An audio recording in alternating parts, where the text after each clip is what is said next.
Selamat pagi Tribuners, jumpa lagi bersama saya Ella Ujurasi dalam Kupas Editorial Kaskupan di hari ini ya, hari ketiga di tahun 2023. Dan telah hadir bersama saya di studio koordinator liputan Kaskupan yang semangat sekali di awal tahun ini, Kak Novendina. Selamat pagi Kak. Selamat pagi Ella, selamat pagi Tribuners. Oke, luar biasa ya semangat awal tahun ini. Dan ini di judul Salam Kaskupan hari ini tertulis semangat gotong royong. Bisa dijelaskan kepada Tribuners ini semangat gotong royong ini tentang apa? Apakah tentang perayaan Natal, Tahun Baru yang kemarin kita sudah lewati, atau tentang apa nih sebenarnya? Baik, terima kasih Ella. Tapi sebelumnya kita harus mengucapkan salam berbahagia dulu untuk Ella juga ya, dan keluarga, dan juga untuk Tribuners di rumah. Selamat Natal dan Tahun Baru juga untuk semua. Dengan semangat baru ini kita tentu bisa menatap dan merencanakan hal-hal yang luar biasa untuk kedepannya ya. Baik, terkait ini editorial hari ini Ella, kita mengangkat tema semangat gotong royong. Ini kalau orang sepintas kalau melihat semangat gotong royong kan seperti yang tadi Ella bilang, ini apa nih, bergotong royong dalam apa nih?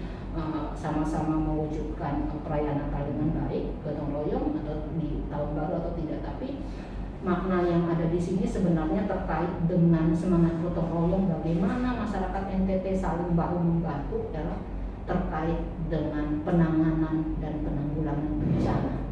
Ya, kita tahu ya, akhir tahun ini memang benar-benar luar biasa untuk wilayah Nusa Tenggara Timur, tapi juga mungkin seluruh Indonesia ya, dengan adanya bencana hidrometeorologi dan kita di Nusa Tenggara Timur kebagian dampak dari bencana hidrometeorologi itu di akhir tahunnya. Kita lihat di beberapa wilayah, kayaknya akan menyeluruh tuh Ella. Di Flores juga ada, tapi terbagi-bagi sepertinya. Kalau di wilayah Flores kita lihat lebih banyak bencananya tanah longsor akibat hujan yang deras, kemudian angin juga ya. Tapi di wilayah timur kita lihat akhir tahun ini di Kabupaten Kupang maupun di Soe dan apa itu banjir, ada banjir bandang di wilayah Kabupaten Kupang yang mengakibatkan salah satunya itu ada jembatan yang putus kan ya. Ada 3 jembatan sepertinya yang putus di wilayah Kabupaten Kupang itu, dan yang terakhir itu sepertinya di jembatan Nun Pisak di Desa Oelatimo, Kecamatan Kupang Timur, Kabupaten Kupang. Nah di sini nih, ini yang packnya kita angkat di sini. Betapa heroiknya ketika saat jembatan itu putus, beberapa saat kemudian ada seorang ibu hamil yang hendak melahirkan dan harus dirujuk ke rumah sakit Naibonat gitu ya. Mereka harus merujuk ke sana dari Kecamatan Sulawesi ya. Iya. Kemudian bagaimana dia harus dipindahkan di mobile ke rumah sakit untuk penanganan proses kelahiran itu, dan jembatan itu terputus itu bukan hanya karena kayak gini kan bisa kita langkahi ya. Transportasi memang sudah putus tuh saat itu. Transportasi putus, kemudian hanya bisa ditandu. Ditandu pun tentu tidak bisa dong kita melompat jembatan yang sudah putus itu kan. Tapi bagaimana kita lihat aksi heroik masyarakat untuk bisa membantu menyelamatkan ibu itu dalam proses kelahirannya, dengan bagaimana mereka bersama-sama bergotong royong untuk memuluskan dalam tanda kutip jembatan yang sudah putus itu. Seperti itu Ella, mereka gotong royong, tidak hanya masyarakat loh Ella, tetapi aparat TNI Polri, Polsek menjadi ada terdepan mereka kalau ada bencana-bencana seperti itu. Polsek Kupang Timur kayaknya itu sama Koramil setempat itu, mereka juga bahu dengan masyarakat bagaimana bisa mengatasi untuk sementara waktu jembatan yang sudah putus itu. Mereka buat dengan bahan-bahan seadanya ya, kayu-kayu potongan apa itu mereka buat dengan baik sehingga yang terputus itu bisa agak sedikit bisa melintas dengan kita melewati kayu dan sebagainya. Seperti itu ya. Itu semangat gotong royong di situ. Semangat gotong royong ini ya dari masyarakat itu. Meskipun mungkin ada yang tergerus dengan modernisasi terhadap semangat gotong royong ini yang masih nyata terlihat ketika ada terjadi bencana-bencana dan ada peristiwa-peristiwa kemanusiaan seperti ibu tadi yang mau melahirkan, akhirnya semua turun tangan. Saya benar-benar yakin Ella bukan hanya yang menggotong itu bukan hanya keluarganya atau suaminya, tapi masyarakat. Karena kalau keluarga berapa banyak sih yang datang dari kampung. Ketika melewati itu kan semua harus waspada di situ, semua harus mengambil perannya masing-masing. Jadi betapa heroiknya semua masyarakat masih terlibat untuk bisa membantu menyelamatkan satu nyawa manusia itu yang anak yang akan dilahirkan dan ibu itu sendiri, dan juga bagaimana proses mereka kemudian segera serta-merta tanpa tunggu bantuan dari lain ya. Kalau misalnya putus kan biasa, wah tunggu dana dulu, ya kan, wah harus dibahas dulu, atau kalau ada bencana ya tidak ada dana yang tak terduga. Tapi kan itu juga harus melalui proses tuh, pembangunannya kan juga lama. Tapi apakah masyarakat harus menunggu pembangunan itu yang bisa makan waktu berbulan-bulan? Tidak kan? Masyarakat Nusa Tenggara Timur, saya rasa juga di semua tempat juga pasti tidak akan menunggu terlalu lama, karena proses transportasi kan harus langsung berjalan saat itu ya. Sehingga seperti itu, bagaimana nilai-nilai itu masih ada di dalam diri masyarakat Kupang atau Kabupaten Kupang, Nusa Tenggara Timur. Dan ini kita lihat juga kemarin di berita-berita, jembatan yang sama itu sudah dilalui oleh 3 orang yang membutuhkan layanan darurat seperti itu ya. Ada yang kecelakaan dan juga dan lain sebagainya. Oke. Nah ini kita sudah memasuki tahun 2023 ya. Kalau Kak Nurul sendiri melihat dari kejadian-kejadian yang sudah kita lalui ya di Nusa Tenggara Timur, mulai dari Seroja dan COVID dan lain sebagainya, menuju tahun 2023 seperti apa kamu kan melihat nih masyarakat Nusa Tenggara Timur ini akan kemana dengan semangat gotong royongnya ini? Saya melihat akan ke satu titik yang pasti lebih baik dari sebelumnya. Karena kita tahu, ini kita bukan prediksi, ini kita bukan ramal-ramalan ya, tapi dengan kondisi-kondisi seperti ini yang cuaca tidak menentu dan sebagainya, macam bukan tidak mungkin akan ada bencana-bencana lainnya di tahun ini. Namanya kehidupan yang tidak bisa diprediksi, tapi paling tidak kan kita bisa mengantisipasinya.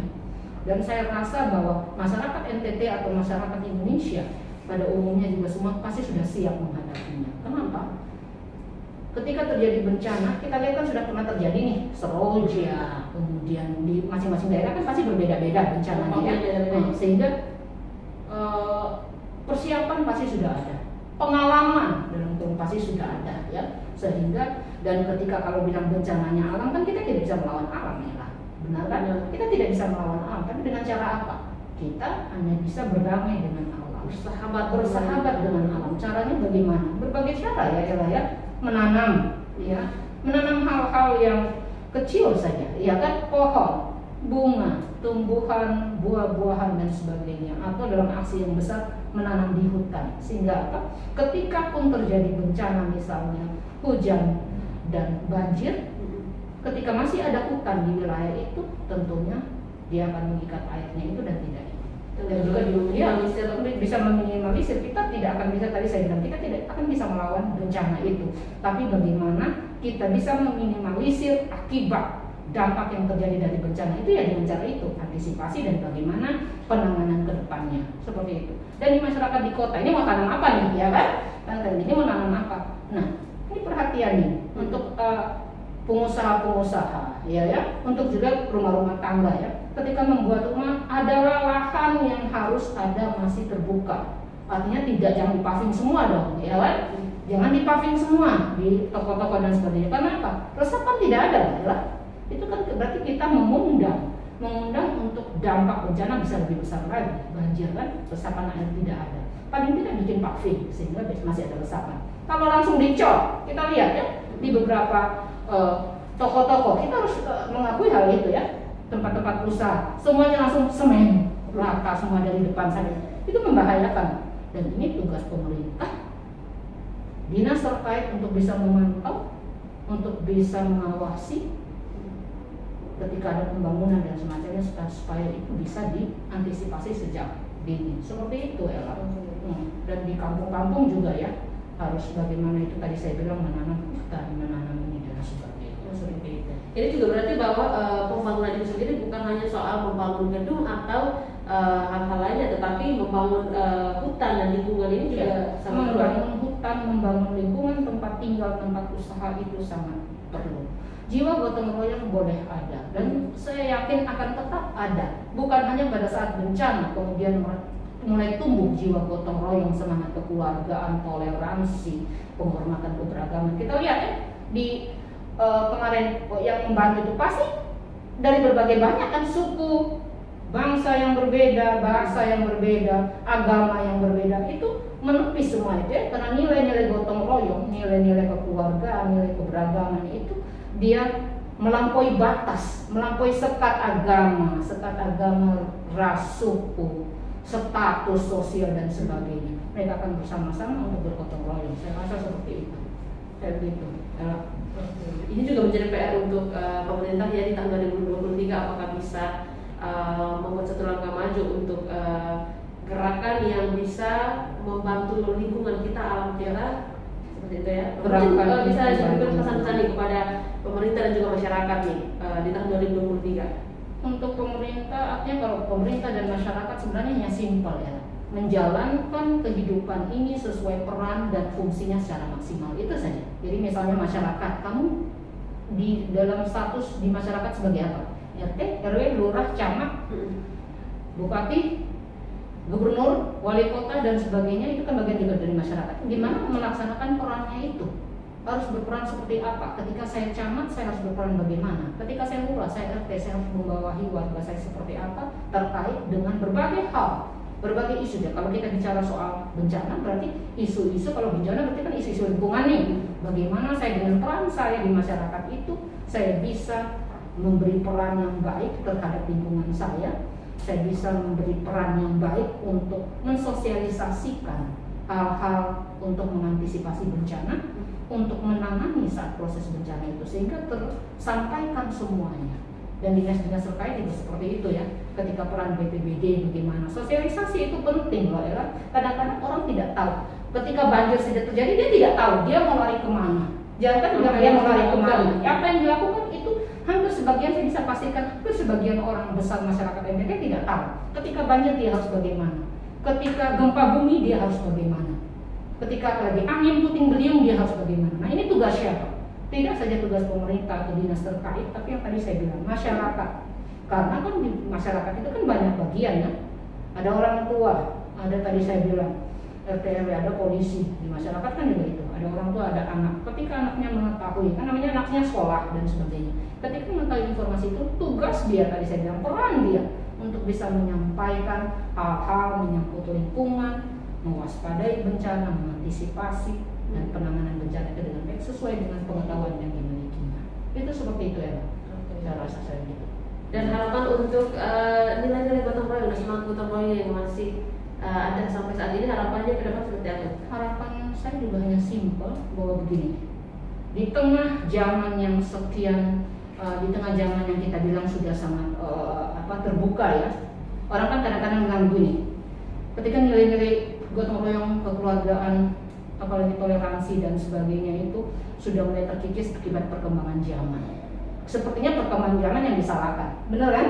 Perkembangan zaman, kenapa budaya barat masuk misalnya kayak gitu kan, jiwa-jiwa gotong royong, semangat kekeluargaan, toleransi dan sebagainya, padahal tidak seperti itu ya. Kalau saya berpikirnya terbalik, bukan karena apa tadi saya bilang globalisasi, bukan karena perkembangan zaman yang mengikis jiwa gotong royong, tetapi diri kita sendiri. Kan itu pilihan kita. Dia mau hidup di zaman dulu yang belum ada intervensi-intervensi dari dunia luar masuk, dia mau hidup di zaman sekarang yang mulai banyak yang kita bilang era globalisasi dan milenial dan sebagainya, atau tidak, dia mau hidup nanti di zaman nanti. Kan semua zaman kan pasti akan berkembang, tapi nilai itu kan ada di dalam diri. Dan ketika nilai ada di dalam diri, itu kan pilihan juga dia, apakah dia akan melakukan terus nilai itu di zaman dulu, zaman sekarang atau zaman akan datang. Kan pilihan ada di dia.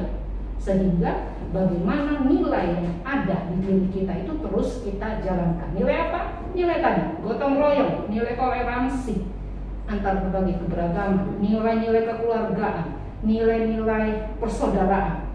Itu yang harus terus kita pilih, walaupun kita hidup di zaman dulu, zaman sekarang atau zaman akan datang. Kita harus tetap memilih nilai itu, terus kita harus terapkan.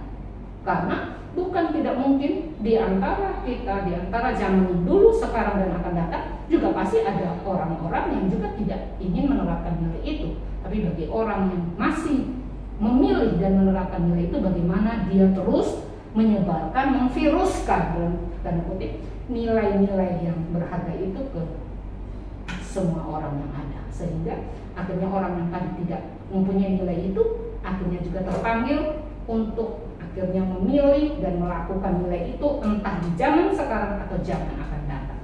Jangan menyalahkan perkembangan zaman, karena perkembangan zaman tidak membawa nilai negatif atau positif.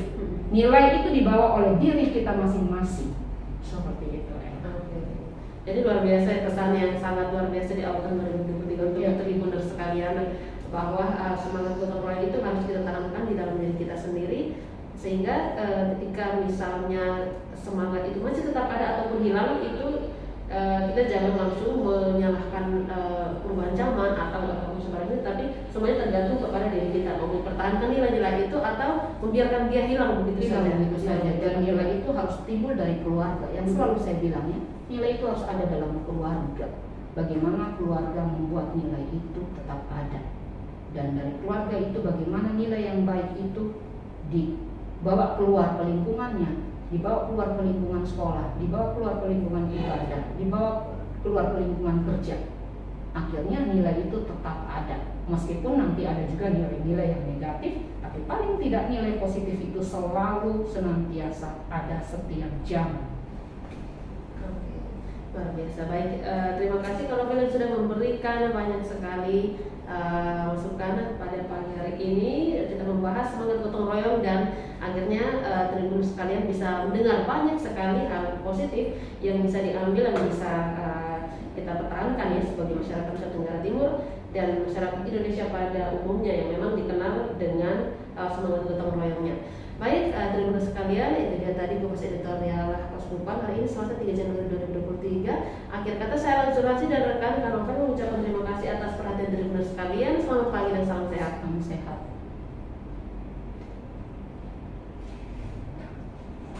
Oke, thank you. Saya juga mau semangat. Jadi saya Ini karena sementara menjaga nilai. ya, Nilai supaya nilai apa? Nilai etika. Jangan batuk ya. Jangan batuk ketika walaupun kita tersiksa, sayang. Demi menjaga sebuah nilai. Mantap. Terima kasih ya. Terima kasih.